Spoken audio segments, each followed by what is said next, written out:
I think we can take you now to Julia Gillard, who's being interviewed on ABC Radio. Include an instant asset write-off for small businesses. So if you buy a new piece of capital equipment that your business needs, or buy more than one piece of capital equipment, you can reduce the amount that you're paying your tax on, reduce the tax burden on your business. Very important.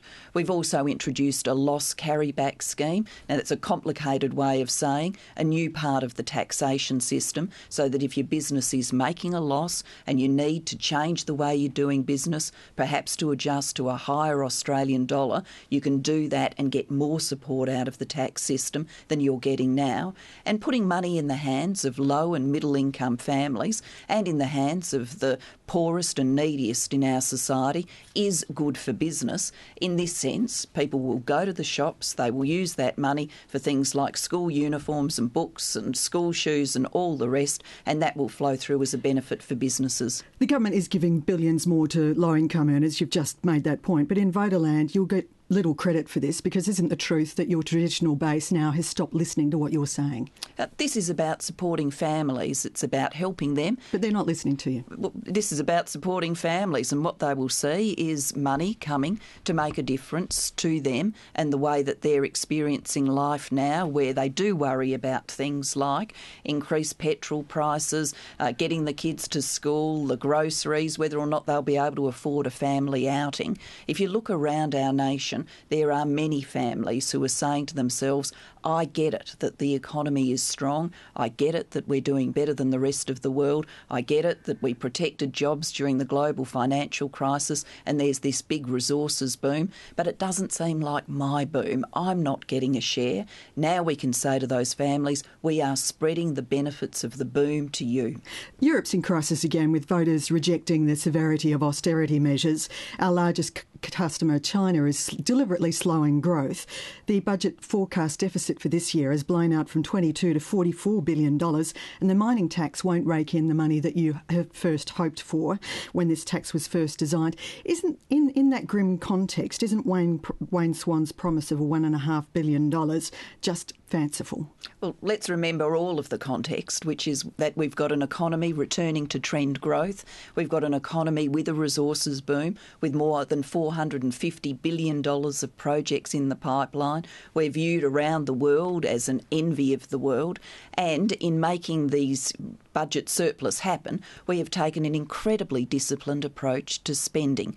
We had already delivered $100 billion in savings. We added to that in the mid-year outlook with $11.5 billion in savings. And to make this surplus for this budget and the budget period, we have made savings of $34 billion. And Sabra, to explain our determination about surplus to you, I think the best way of thinking about it is in the forthcoming financial year, where we will deliver a surplus, we've actually lost almost $10 billion of revenues since the last budget. We could, in the face of that, have just said it's all too hard. What we've done instead is swum strongly against the tide and delivered a budget surplus despite those declining revenues. Wouldn't it have been a more disciplined approach to, instead of that cash splash, putting that cash and creating a bigger surplus?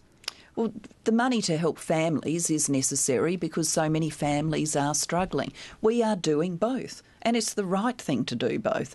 To deliver a surplus, which is right for our economy, gives us a buffer for the future, gives the Reserve Bank the maximum room to move, and the right thing to support families who are often finding it very tough to make ends meet.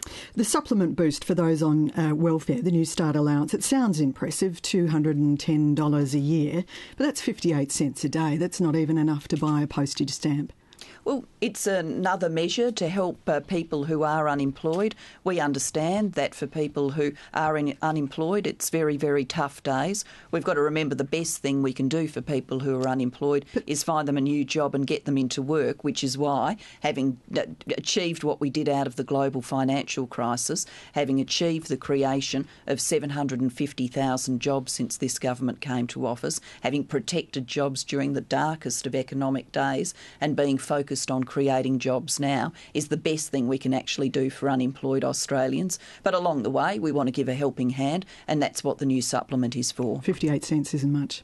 Well, it's a $210 bonus that will be paid annually. We think it will make a modest difference for people who are in those circumstances, and we will keep working with them with all the determination we've shown across the life of this government to create jobs and give people a work opportunity. And let's remember, Sabra, we are sitting here in Australia with an unemployment rate just over 5%. If you want to go to the United States, then it's, well over 8%. If you want to go to parts of Europe, you can see places where it's well over 10%, more than double our unemployment rate. We're in that position because the government did the right thing to protect jobs during the global financial crisis. You're cutting back on Australia's foreign aid commitments drastically. Australia won't look like the lucky country, will look like the mean country, depriving people in poorer countries of things that we take for granted. World Vision's Tim Costello says this will cost lives. Well, I disagree with the characterisation of how you've put the changes here in foreign aid. Foreign aid across this budget will go up every year. Every year you look in this. Well, every year you look in this budget. When you look at the next year, you'll see more money going into foreign aid. We have already doubled our expenditure on foreign aid, and we're in the process of doubling it again to more than $8 billion.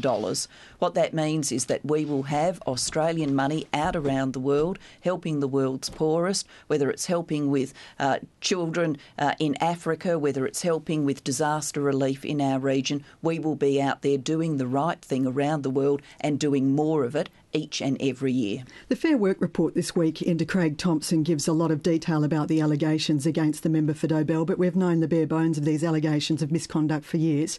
Why did you only cut Mr Thompson loose last week? Well, I explained that last week and explained that I wasn't looking in these matters in isolation. The matter involving Mr Thompson and Mr Slipper caused me to come to a judgment about the views of the Australian people, about the Parliament, and so I acted. Do you regret maintaining your confidence in him for so long? Look, we received the Fair Work Australia report on Monday. That is the time that the process that I had been talking about, I'd been asked constantly to try and bully the independent umpire. I rightly said through all of that, the independent umpire's got to do its work. It's got to deliver its report. It delivered its report on Monday. Now, of course, there will be court matters, and as you would be aware, Mr Thompson intends to contest those court proceedings. He denies these allegations still. But in the broad, Sabra, let me say, I never want to see a dollar that a worker gives a union used for any purpose other than the proper purposes of representing that union member's best interests. Has it been poor political judgment on your part in putting so much trust in Craig Thompson and Peter Slipper, given the gravity of the allegations that both men face now?